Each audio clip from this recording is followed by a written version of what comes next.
Today we have the pleasure of meeting with Jordan Steirs. She is an athletic trainer with the University of Kansas Health Systems. Welcome, Jordan. How are you today? Good. How are you? Good. So you're a athletic trainer with the University of Kansas Health Systems, but you work at KU with their sports teams, right? Yes. Yep. Okay. So let's talk a little bit about what you do for KU and with their athletic programs. Yeah. So I'm an assistant athletic trainer with track and volleyball. So I'll spend most of my summer and fall with volleyball. And then once the winter indoor season rolls around, I kind of transition to track and then kind of stay with them throughout the spring. And my primary sport is volleyball. So if she ever needs any help, then I'll go back over there and help out. But that's kind of how the split is. Okay. And this is your first or second year there? First year at KU. First year at KU. Cool. So yeah. So you've been able to go through a full season, kind of, sort of, I guess, with COVID going on and all the different precautions that you've been dealing with. And you got your undergrad at the University of Kansas, right? Yep. And what did you study while you were there? I did my Bachelor's of Science in Athletic Training. Okay. So you did athletic training. What kind of got you interested in athletic training? I was a student athlete in high school, and I was injured. I played volleyball and track. Okay. Yeah. Track. But I had knee surgery, I think, my junior year of high school, and I worked with my athletic trainer at the school a lot for PT and rehab and things like that. And then I kind of saw what she was doing, and I was like, wow, this seems like a cool job. And then I shadowed her for a year, and she got me a little bit more interested in it. Right. And I knew that KU had a good athletic training program, good sports medicine program. So that's kind of what led me to KU. So That's cool. Yeah. So for your undergrad program, what does that kind of look like? You kind of knew that's what you wanted to do going into school. You know, some people figure that out, you know, their first or second year of college. You kind of had that pathway already in mind. What's the course load look like for that program? So the athletic training program and many programs in undergrad, it's like your first year is going to be all gen eds, Right. you know, biologies, maths, science, English, all that stuff. So there's still time to kind of figure things out a little bit if you don't know. By the springtime of my freshman year, I had to enroll or apply to be in the athletic training program. And so I got in. They told us like this summertime kind of. And then sophomore year, started up with clinicals with all of our athletic training practicum classes and things like that. So for 3 years, we did rotations each semester with different places. So. Okay, cool. So while you were there, you were also a student trainer and working Yes. with the programs. What did you work on while you were there? So each semester we were with a different rotation. My first semester was with Free State High School in Lawrence. Okay. So all the sports there. I was there in the fall, so of course it was like football, volleyball, things like that. So Right. I went to KU track and field. So I'm working that now, which is kind of funny, full circle. And then I went to KU football, which is kind of what sparked my interest in football for sure. Uh-huh. And I did a semester with Sporting Kansas City, which was a great experience. Yeah. And my senior year rotation, you had to apply for a 1 year long rotation. And so I did that with KU volleyball. So. Right.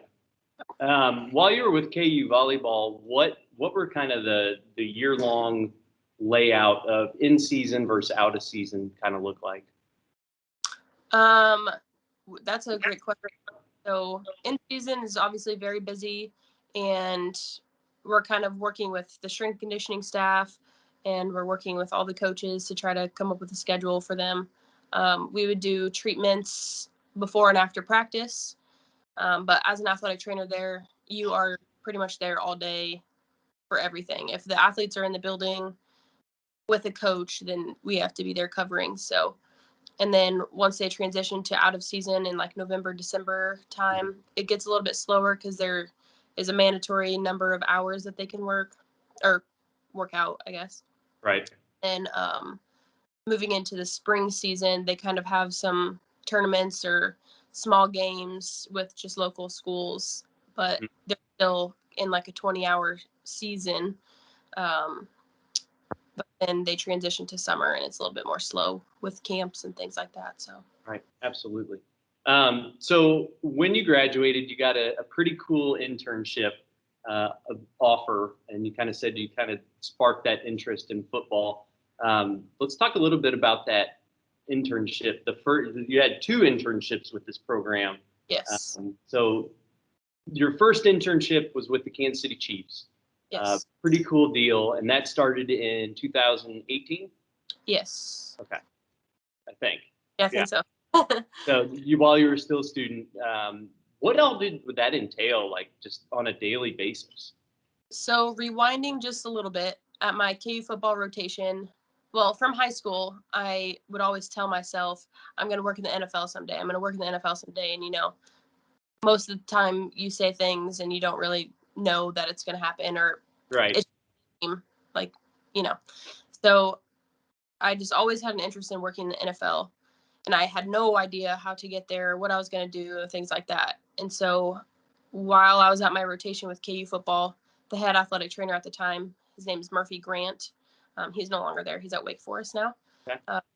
I told him that I was interested in going to the NFL and doing an internship with them. He told me all about their internships. They have summer internships and they have season long, which is a year-long internship. And so I told him that I was interested in it, and I applied to all 32 teams. And luckily, he knew and was good friends with the head Kansas City Chiefs athletic trainer. Yeah. And so he gave him a call.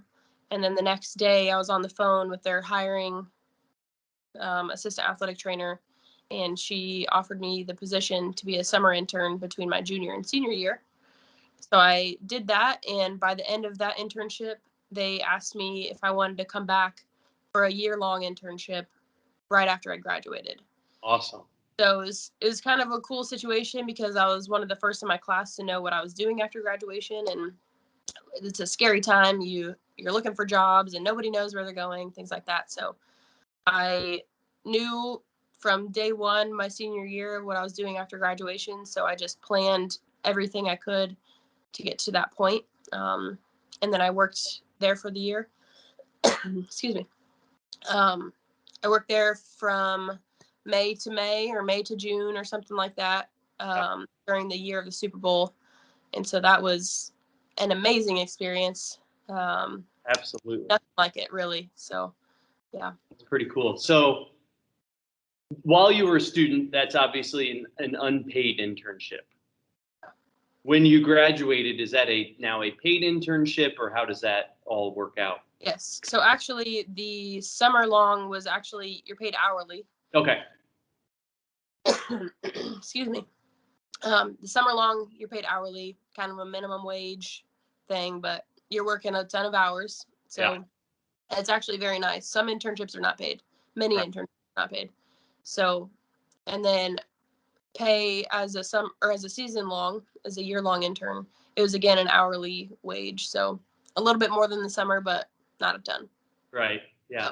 That's pretty fun though, to be able to be offered that position while you were a student there. What do you think were some of the key things that you would look back at now and think about what helped lead you to being able to be offered that position? That's a good question. I was trying to decide. So, undergrad athletic trainer, you're trying to figure out what you're going to do after school. Yeah. Excuse me, my allergies are kicking. That's so a lot of people go to like a 2-year GA internship, GA assistantship, and that's while they're getting their master's. Right. So I guess my thought process was I wanted to work in the NFL. You either have to have your master's or be working on it as a seasonal. Yeah. And so I decided that I wanted to do my 1-year master's just in case anything happened. Is a 1-year internship, so I wanted to be able to get in the workforce right after I got done with my internship. Yeah.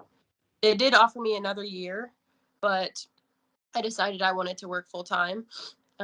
So that's kind of how that transition was.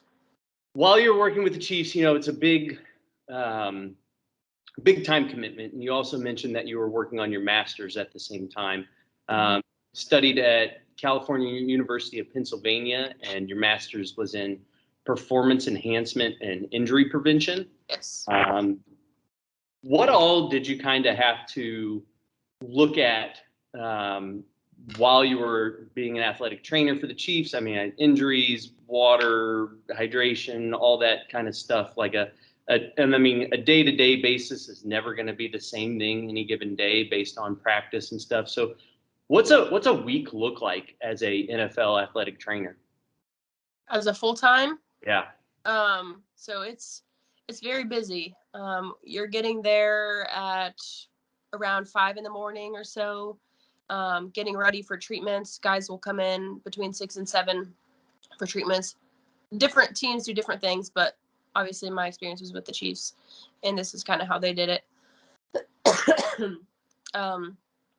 So get in around 5, set up for treatments around 7. Usually they're about 2 hours, hour and a half long. Then the guys will go into meetings. And so after that, you'll write up all your notes, all your documentation from how things went during treatments, of what they told you, how they're feeling, measurements, things like that. That's Right. kind of the window to do those kind of paperwork kind of things. And then around 11, they'll get ready for practice, go out to practice for 3 hours. The athletic trainers will all be out on the field with walkie-talkies or headsets to communicate between different parts of the field with anybody who gets hurt. So if there's someone who jams their finger, someone is down on the ground, or if there's someone's bleeding or something like that, the athletic trainers will go over to their medical tent or medical cart and get all the supplies they need during practice to help the person out at the time. And then after practice, all the guys will come in that were injured in practice, and they'll come in to just get cleaned up or will get whatever they need, whether it's a brace or, whatever. There's different things. Right. And then the guys will go back into meetings. Well, go to lunch, go back to meetings, and then we'll document everything that happened at practice, things like that.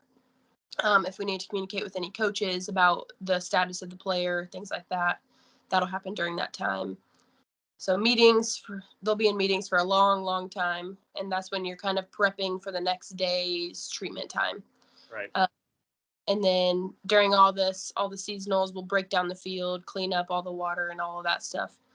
And then the guys will come back in for post-practice, post-meeting treatments, again, if they need anything. And so the day usually ends around 7 or 8, maybe 9, maybe 10, kind of depends on the day. And then wake up and do it all over again. Yeah, absolutely. That's pretty cool. So now going from the NFL realms, looking at KU, your daily, weekly kind of routine, you kind of mentioned, it depends on in season, out of season, you're working with 2 sports. How does that work out as, a daily kind of schedule? Let's look at because we're in track season right now. Let's look at what a daily routine looks like for you as a track athletic trainer.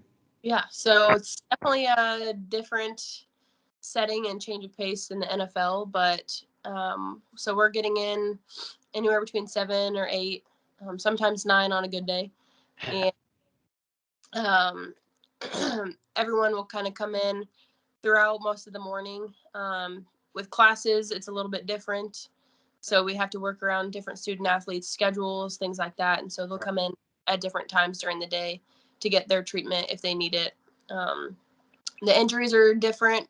Track is much more about chronic injuries, things like that. So kind of dealing with managing pain, managing things sometimes it's more hands-on, I guess, certain situations.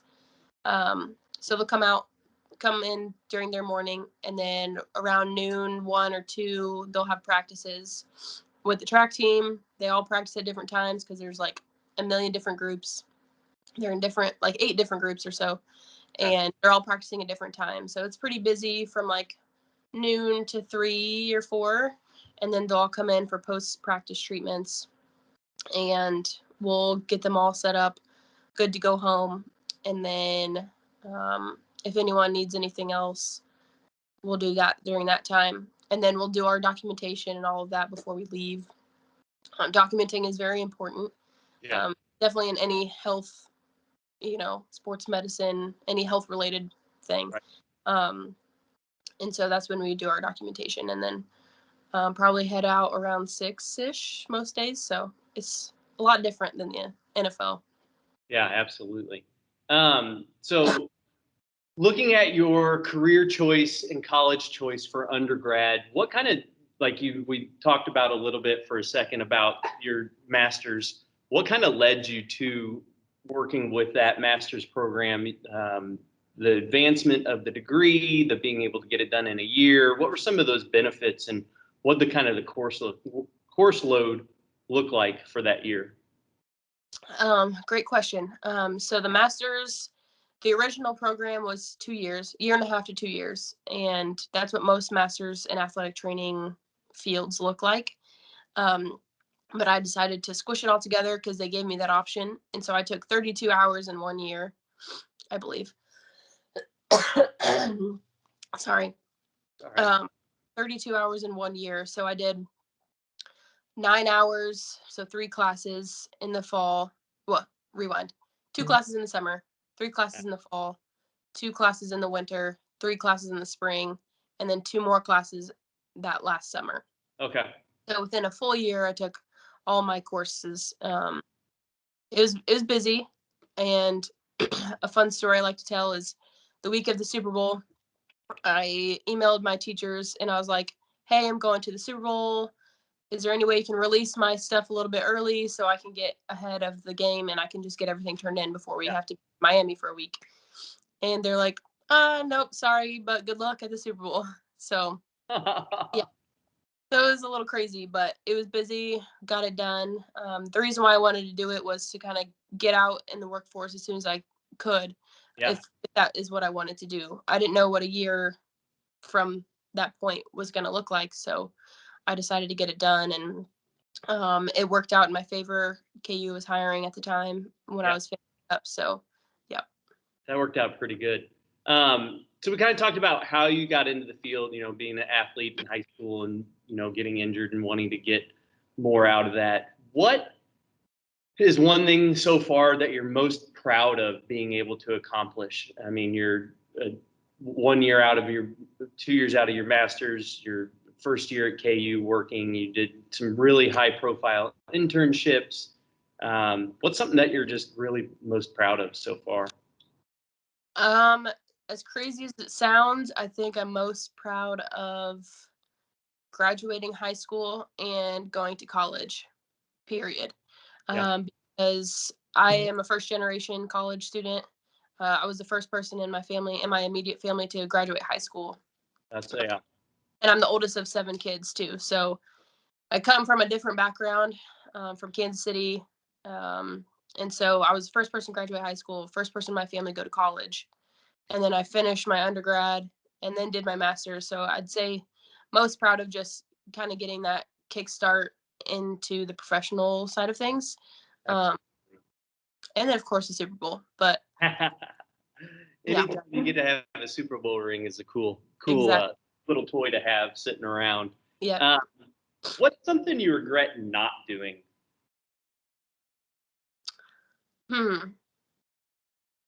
That's Could be in school. It could be, um, you know, uh, in high school, college, in your master's program. Yeah. I think, I guess one thing is kind of going along the same lines as the last question. I didn't know anything about college. I didn't know anything about what it looked like or where to go. The only school I ever knew about was KU because my grandpa was a KU basketball fan. Yeah. And so, like, Rock Chalk Jayhawk, blah, blah, blah. And so that's the only college I'd ever heard of. And so I didn't really explore any other schools. I didn't look outside of my little bubble in Kansas City. Uh-huh. But it didn't turn out to be a bad thing for me. I loved where I was at. I guess if I could go back and do it again, I probably would maybe look at other schools, maybe go on some different visits to other places and I was almost considering going to a JUCO Mhm. to start out just because of money and things like that. And but I'm glad I decided to go to KU. Yeah. So I probably would have explored more options just to see different things and experience different places and different people and things like that. But I guess Right. that'd be one thing. Yeah. So dealing with working with patient or student athletes and professional athletes, you obviously have to, like you said, documentation, communication. You talked about the headsets and the microphones.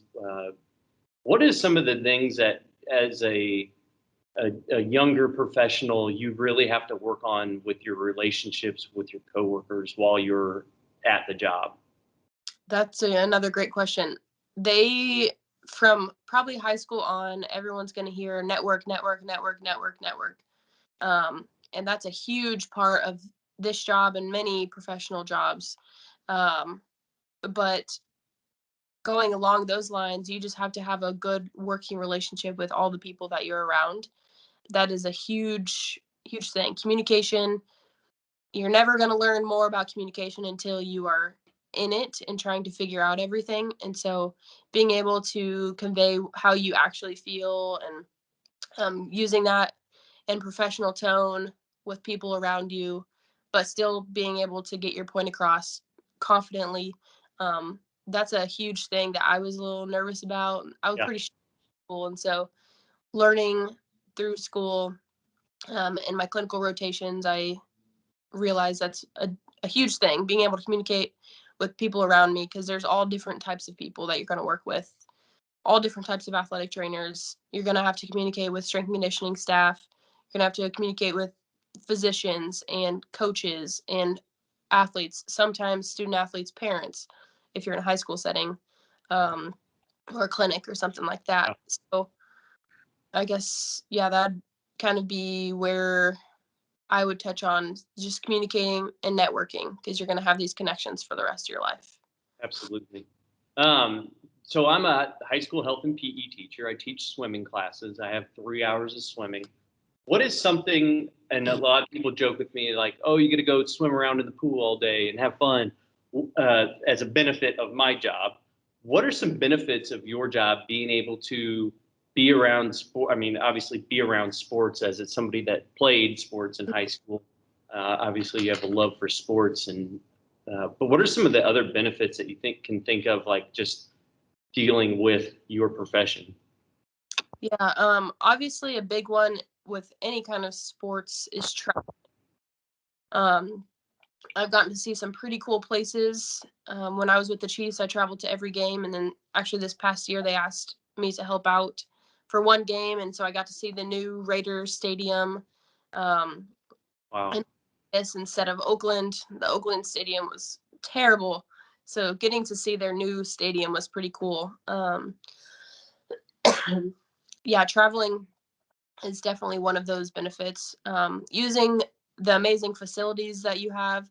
I every morning or every night before or after the athletes got there, I got to use the Chiefs strength conditioning room, their weight room, and it was just cool because I was in a professional football strength room, so Right. everything was a lot taller and a lot bigger than I am, but it was still pretty cool. Yeah. Absolutely. Um, Now, let's talk a little bit about professional development.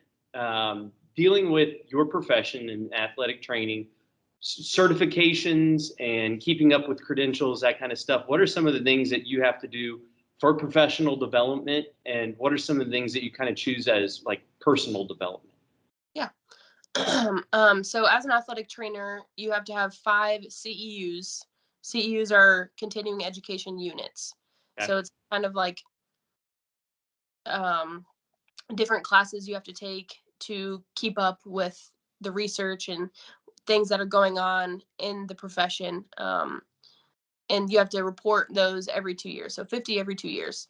So with that, you're going to different seminars, learning different things, maybe reviewing certain things, learning a new skill that you can use in your toolbox that everyone talks about. Right. Whether that's like a dry needling or a cupping or a Graston, sound assisted soft tissue mobilization things, all kinds of different things. Those are that's a big part of being an athletic trainer, is kind of continuing your education. It's not about just graduating and then you're done. You got to kind of learn different things and kind of keep up with what's going on. Medicine changes.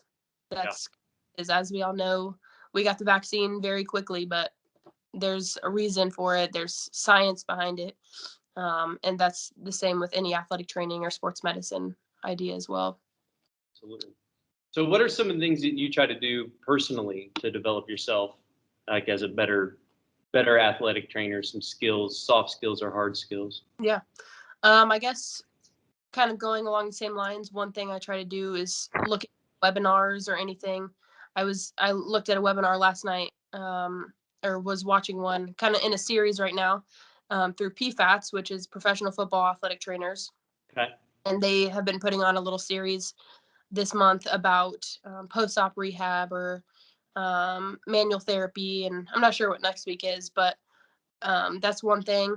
Definitely reading articles, journal articles about different injuries or different situations that happen.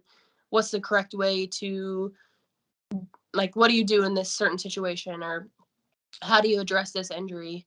Um, Definitely reading a lot of books, to kind of figure out and learn new things, Right. review anatomy. I'm always looking at pictures of anatomy, even though I've taken the class. I know the anatomy, but you can never stop learning, you know. Right. You can always Absolutely. learn. So So going off of those, kind of your personal development and your professional development, what are some of your career goals? You've been in the industry now for post masters for a year. mhm. Where do you kind of want to see yourself maybe 5 to 10 years down the road? Yeah, that's a good question. So sitting in the chair that I am right now, I would say in 5 to 10 years, I'd want to be a head athletic trainer at a D1 university for a volleyball team. Okay. Volleyball has been awesome. I love the size of the team. I love the different kind of injuries that are there. That sounds weird, probably, but the injuries are very interesting, and it's a very family oriented sport, I guess I would say. And so having a personal life is also important to me. And so being able to balance those two, volleyball would be a great fit. If I was offered a job at the NFL, I feel like it would be kind of hard to not take, but Yeah. it kind of just depends on the situation. So maybe put my foot in the door with the NFL again, but definitely I want to be a head athletic trainer with a volleyball team. Yeah, that's awesome. Yeah, being young and being able to go on those trips is definitely an advantage without having the family and the all that kind of stuff that goes along with it. But those are definitely both two pretty cool, career goals for somebody at your level right now. Um, so thinking about, we kind of talked about what inspired you to become an athletic trainer. Um, who either in the work field or maybe not in the work field inspires you to be a better person or a better professional? I would say my most influential professional that I've met and I've worked with so far, her name is Ann Wallace. She is the head volleyball athletic trainer at KU. She's also a mother to 3 kids, which is huge. There's not a ton of athletic trainers at this level, who are moms.